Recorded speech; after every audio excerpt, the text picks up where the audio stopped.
আসসালামু আলাইকুম। কি অবস্থা সবার? আশা করতেছি তোমরা সবাই ভালোই আছো। আজকে আমি তোমাদেরকে পদার্থবিজ্ঞান বইয়ের ঢাকা বোর্ড 2025 সালের বল অধ্যায়ের একটা সিকিউ সম্পর্কে তোমাকে অবগত করব, ঠিক আছে? এটা অবশ্যই দেখতে খুবই সোজা মনে হয়, বাট এটা এই ঘটাতে একটু প্রশ্নটা অন্যরকম, ঠিক আছে? গত কয়েকটা ভোট কোশ্চেন করাইছি, এগুলার মধ্যে হয়তো তুমি পাইছো এরকম, বাট এটা একটু অন্যরকম। আর এটা সোজা, সোজা খুব মিলিত বর্গের ক্ষেত্রে খুবই সোজা, বাট এই গহটা হচ্ছে একটু অন্যরকম, ঠিক আছে? তো আসো, প্রথমে কি দেওয়া আছে? এ একটা বস্তু দেওয়া আছে, আদিবেগ দেওয়া আছে, বি একটা বস্তু, তার আদিবেগ দেওয়া আছে। কিন্তু গত কোশ্চেন গুলাতে তোমার ব্যাগটার দুই দিকের ব্যাগ ছিল দুই রকম। মনে করো প্রথম বস্তুর ব্যাগটা ছিল এদিকে, দ্বিতীয় বস্তুর ব্যাগটা ছিল তার মুখোমুখি। কিন্তু এ এবং বি বস্তু তারা এখন একই দিকে ব্যাগ আছে, ঠিক আছে? আর এখানে বলছে কি বস্তুদ্বয়ের বর যথাক্রমে M1 এত M2 এত বস্তুদের মধ্যে সংঘর্ষ ঘটে, সংঘর্ষের পরে বস্তুদের একই ব্যাগে একত্রিত হয়ে চলতে থাকে। যখন একই ব্যাগে একত্রিত হয়ে চলতে থাকে তখন সবসময় মনে রাখবে এখানে একটা মিলিত ব্যাগের কাজ করছে, মিলিত ব্যাগ কাজ করছে, ঠিক আছে? তো ঘতে কি বলছে দেখো, ঘতে তোমাকে বলছে সংঘর্ষের পরে বস্তুদের মিলিত ব্যাগ কত। তোমার বইয়ে মিলিত ব্যাগের একটা সূত্র আছে। মিলিত ব্যাগটা কি হবে? তোমার আদি ব্যাগ অনুসারে ঠিক থাকবে, কিন্তু সমান সমানের ওই পাশে মিলিত ব্যাগটা যে ভি হবে, ইউটা তো ঠিক থাকবে, M1 U1 plus M2 U2। ওই পাশের ভিটা হয়ে যাবে কি, ভিটা একরকম হয়ে যাবে, M1 V1 plus M2 V. মানে V1 না, সরি, ভি থাকবে, কারণ শেষ ব্যাগ একত্রিত হয়ে গেলে ব্যাগটা একই রকম থাকে। তো সেক্ষেত্রে এখানে হেয়ার দিয়ে মানগুলো লিখে নাও। যে মিলিত বেগের আগে যে মানগুলো লাগবে, এই M1 হচ্ছে প্রথম বস্তুর ভর কত, 12 কেজি। M2 হচ্ছে দ্বিতীয় বস্তুর ভর 8 কেজি। এরপরে প্রথম বস্তুর আদিবেগ U1 হচ্ছে কত, 10 ms ইনভার্স 1। U2 হচ্ছে কত, 5 ms ইনভার্স 1। এবং মিলিত বেগ যেহেতু বলছে, তাহলে V ইকুয়ালস টু কি হবে, ওয়াট হবে। তাইলে উই নো মিলিত বস্তুর সূত্র কি? মিলিত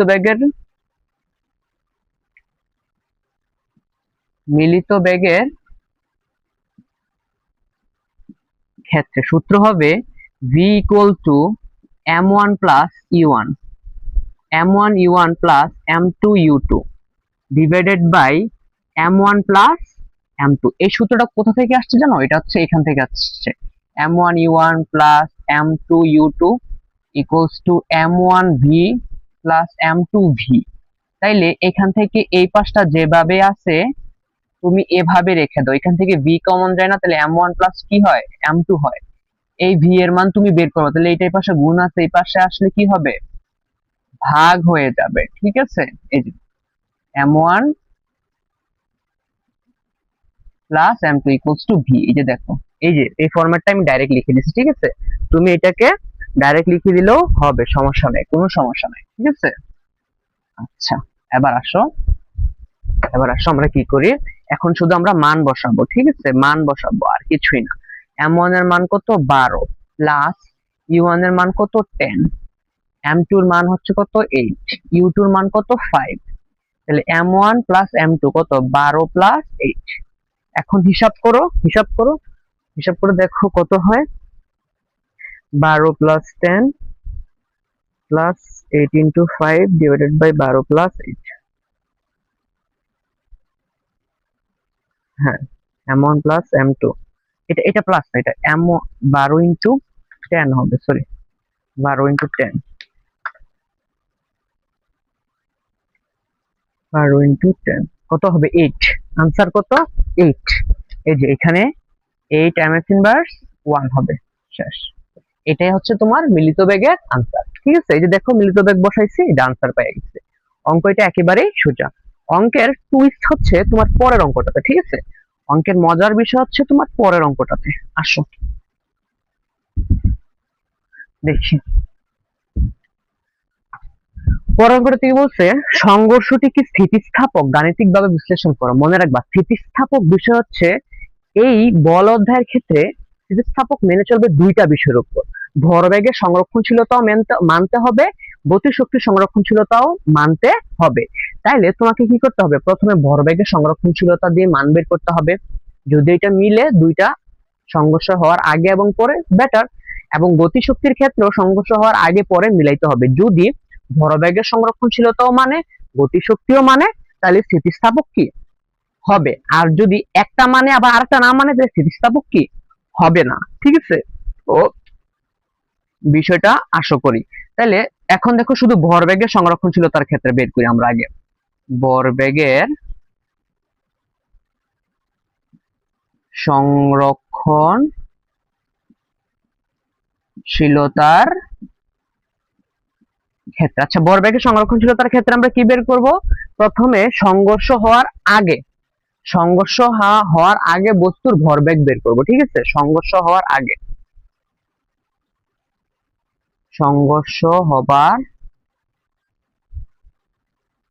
আগে ভরবেগ, তো সংঘর্ষ হবার আগে ভরবেগের মানগুলো এখানে লিখে নেই।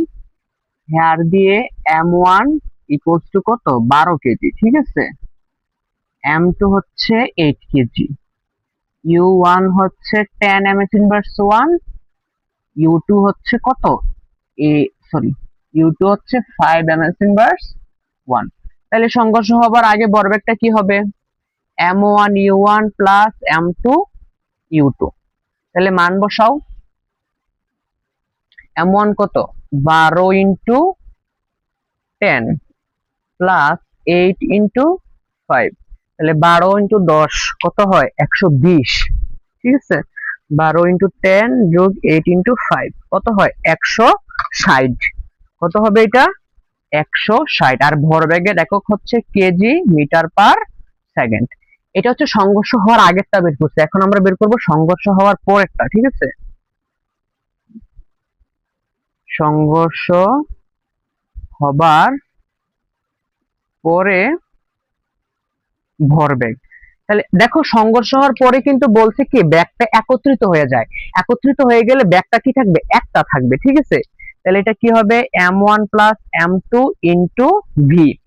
তাহলে m1 এর মান কত, m1 এর মান হচ্ছে 12 প্লাস 8, আর ভি মিলিত ব্যাগটা আমরা কত পাইছিলাম, মিলিত ব্যাগ আমরা পাইছিলাম কত, গতে মিলিত ব্যাগ পাইছিলাম আমরা কত, 8 পাইছিলাম। ঠিক আছে, মিলিত ব্যাগ, এখানে মিলিত ব্যাগটা লিখে দাও, মিলিত বেগ v equal to 8 metre per second. ঠিক আছে, এটা কত হবে তাহলে, 12 প্লাস 8 ইন্টু 8 কত হয়, 160। কত হবে, 160 কেজি মিটার পার সেকেন্ড। আচ্ছা দেখো তো, ভরবেগের সংরক্ষণশীলতার ক্ষেত্রে এই যে সংঘর্ষ হওয়ার আগে ভরবেগ এবং হওয়ার পরে ভরবেগ কিন্তু মিলতেছে, তাহলে এটা কি সংরক্ষণশীলতা ভরবেগের ক্ষেত্রে মানবে, ভরবেগের ক্ষেত্রে এটা কি মেনে চলবে। আচ্ছা এবার আসো, আমরা তো শুধু ভরবেগ বের করলে হবে না, আমাদের গতি শক্তির ভরবেগের মানে গতি শক্তির ক্ষেত্রেও তোমার সংরক্ষণশীলতাটা মেনে চলতে হবে। তাহলে আসো, ভরবেগের ক্ষেত্রে মেনে নিল, এবার আমরা গতি শক্তির ক্ষেত্রে দেখি গতি শক্তির ক্ষেত্রে কি হয়। ঠিক আছে, গতি শক্তির ক্ষেত্রে দেখি কি হয়। যদি তোমার গতি শক্তির ক্ষেত্রে ওইটা মেনে চলে তাহলে তোমার হচ্ছে কি এটা স্থিতিস্থাপক হবে, আর যদি গতি শক্তির ক্ষেত্রে মেনে না চলে তাহলে এটা কি স্থিতিস্থাপক হবে না। ঠিক আছে, তাহলে আসো গতি শক্তির ক্ষেত্রে, গতি শক্তির ক্ষেত্রে ঠিক আছে, আসো গতি শক্তির ক্ষেত্রে কি হবে, সংঘর্ষ হবার আগে নাকি, সংঘর্ষ হবার আগে সূত্র কি, half of m1 u1 plus half of m2 u2। তুমি এখান থেকে হাফ কমন নিলেও করে পারো, না করে তুমি যেভাবে আছে এইভাবে নিলেও পারো, কোনো সমস্যা নেই। তাহলে 12, u1 এর মান কত, 10 প্লাস 12, m2 এর মান কত, 8, u2 এর মান কত, 5। তাহলে হিসাব করো কত হয়,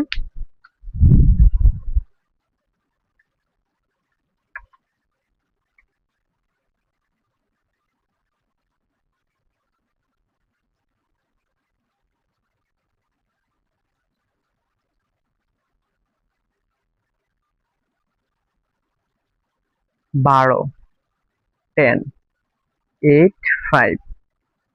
ও সরি, এটা এখানে একটু ভুল আছে, সূত্রটার এখানে একটু ভুল আছে।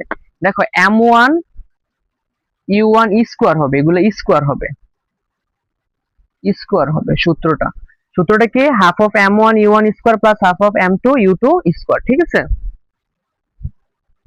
তাহলে হাফ ইন্টু m1 এর মান কত, 12 into 10 square plus half of m1 m2 কত 8 ইন্টু 5 স্কোয়ার কত হবে 700। তাহলে এটা কত 700। এই যে এটা হবে কত 700 জুল। ঠিক আছে, এটা হবে সংঘর্ষ হবার আগে গতিশক্তির ক্ষেত্রে। ঠিক আছে, এবার সংঘর্ষ হওয়ার পরে এগেইন দিয়ে সংঘর্ষ হবার পরে গতিশক্তি। আচ্ছা, সংঘর্ষ হওয়ার পরে ব্যাগটা কি ছিল? ব্যাগটা একটা হয়ে গেছে না? তাহলে ওই যে বি, বি শুধু একটাই থাকবে। ঠিক আছে, বিটা তাহলে কি হবে half of m1 v square plus half of m2 v square. তাহলে এখান থেকে হাফ এবং বি স্কোয়ার কমন নিয়ে নাও। হাফ বি স্কোয়ার কমন নিলে থাকবে কি m1 প্লাস m2। তাইলে এখানে তুমি মানটা বসাও। হাফ বি এর মান কত? বি এর মান 8, তাহলে 8 স্কোয়ার। আর এখানে থাকবে কি m1, m1 কত 12 প্লাস m2 কত? m2 হচ্ছে 8। তাহলে হিসাব করো, হিসাব করলে কত হয়? Half into 8 square into 12 plus 8 কত হবে 640। কত? 640 জুল। আবার দেখো তো, এই যে গতিশক্তি এইটা আর এইটা, এটাকে E1 ধরে নাও। এই যে E1 E1 E1, এটাকে ধরো E2 E2 E2। মানে গতিশক্তিকে তো আমরা কি কি দ্বারা প্রকাশ করি? ই দ্বারা প্রকাশ করি না, ই কে দ্বারা। তাহলে এখানে আমরা ই ধরছি।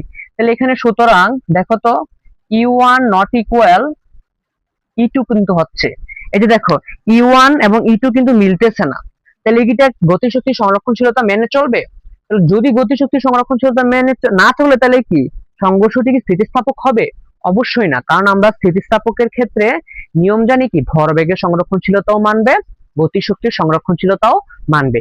ভরবেগেরটা ঠিকই ছিল, বাট গতিশক্তির ক্ষেত্রে আইসা দেখলাম যে আমরা E1 700 হয় এবং E2 কত 640 হয়। তাহলে এটা কি দুটোটা সমান? সমান না। তাহলে লিখবা যে আনসার লিখবা সুতরাং সংঘর্ষটি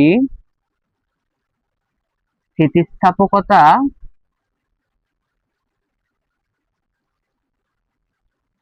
স্থিতিস্থাপকতা মেনে চলবে না। ঠিক আছে, তাহলে এটা কি হবে যে স্থিতিস্থাপকতা কি হবে মেনে চলবে না। তো বাচ্চারা, যাই হোক ভাইয়ারা, আমি আশা করি তোমরা এটা বুঝতে পারছো। অঙ্কটা বেশি কঠিন না, খুবই সোজা। বাট এই প্রশ্নটার এই জায়গাটা একটু বুঝতে হয়। অনেকে মনে করি কি এটা হচ্ছে গতিশক্তি এবং ভরবেগের সংরক্ষণশীলতা দুটোটাই বের করলে শুধু হয়ে যায়, কিন্তু আসলে না। তোমাকে বলতেছে গতিশক্তি এবং সংরক্ষণশীলতা ভরবেগের ক্ষেত্রে দুটোটা সমান হয় কিনা। যদি সমান হয় তাহলে স্থিতিস্থাপক হবে, আর সমান না হলে কি স্থিতিস্থাপক হবে না। তো আজকে এতটুকুই। আশা করতেছি তোমরা সৃজনশীলটা খুব ভালোভাবে বুঝবা। পরবর্তীতে এমন একটা সৃজনশীল নিয়ে অবশ্যই আসবো।